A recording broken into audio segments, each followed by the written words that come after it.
here. So for my project on deviance, I did the malpractice of doctors. But before we get into that, let's discuss what deviance is. What is deviance? Deviance describes an action or behavior that violates social norms. Some example or extreme example would be a killer baby, which goes against the social norms of babies that are really tamed and who don't know anything about violence, or teenage gang violence. But for my project, I'm focusing on the deviance of doctors, which really goes against what we usually think of them. But what do most people think of doctors? So the social norms of doctors, we usually think of them as being rich, because they do get paid a lot for their work. They're very intelligent, very smart. You have to be really smart to know how to help people bring a cure for their illnesses. They're the bridge between science and society, the front line of combat against coronavirus, the Hippocratic Oath. This is the oath that most physicians take, which states, whatever houses I may visit, I will come for the benefit of the sick, remaining free of all intentional injustice, of all mischief, and in particular of sexual relations with both male and female.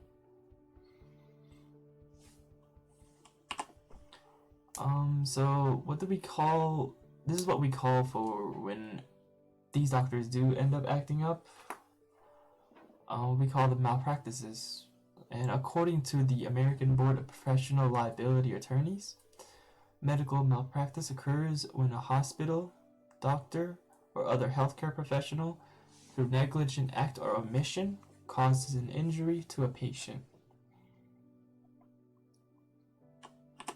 Some examples of these doctors that we'll be looking at today will be Larry Nassar, who is a former physician for the U.S. gymnastics team, which consists of all females. The John Patrick Couch and his business partner, Xiu Lu.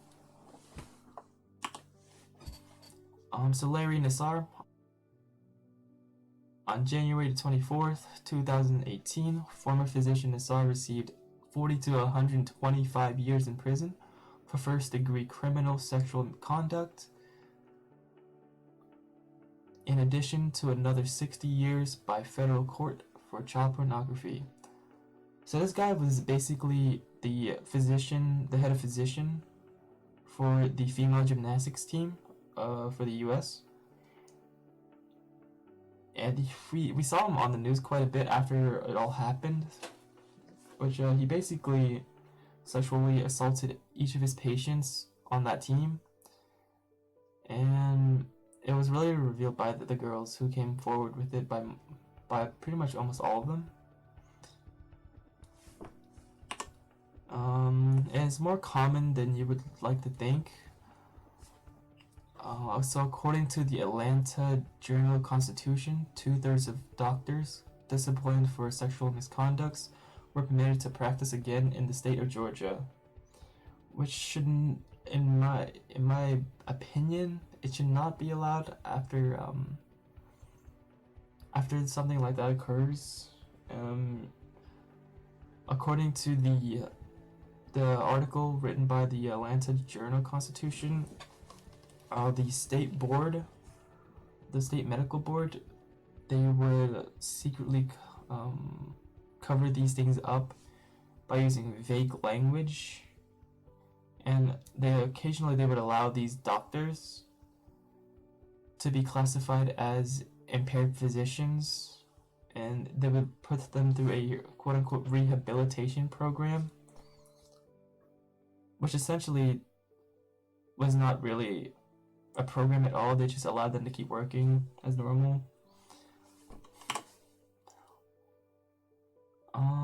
John P. Couch and Xiulu Ruan, Alabama pain physicians who received 20 plus years sentence for mail and wire fraud, conspiracy to receive illegal kickbacks, aka bribery, conspiracy to prescribe controlled substances, including fentanyl, and racketeering charges.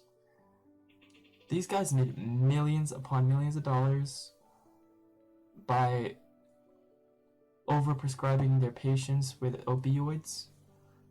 And the reason they did this is because they received money from these pharmaceutical companies for each pill that they sold, basically. And it's very wrong in a way, because they would prescribe their patients painkillers for even the tiniest things, like a stomach ache or just very, very mild pain, like a sore neck or something. And the problem with this is because it contributes to the opioid crisis in America. These physicians may have been in Alabama, but this problem is nationwide, because from 2003 to 2010, Florida saw a large amount of pill mills pop up. And by 2010, 90 of 100 doctors purchasing the most oxycodone, an opioid, they were practicing in Florida. According to the 2016 US CDC statistics, around 130 people die every day in the US from overdoses involving opioids. A solution to this?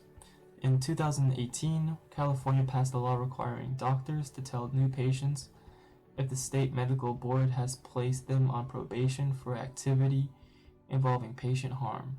This is under the Patient's Right to Know Act.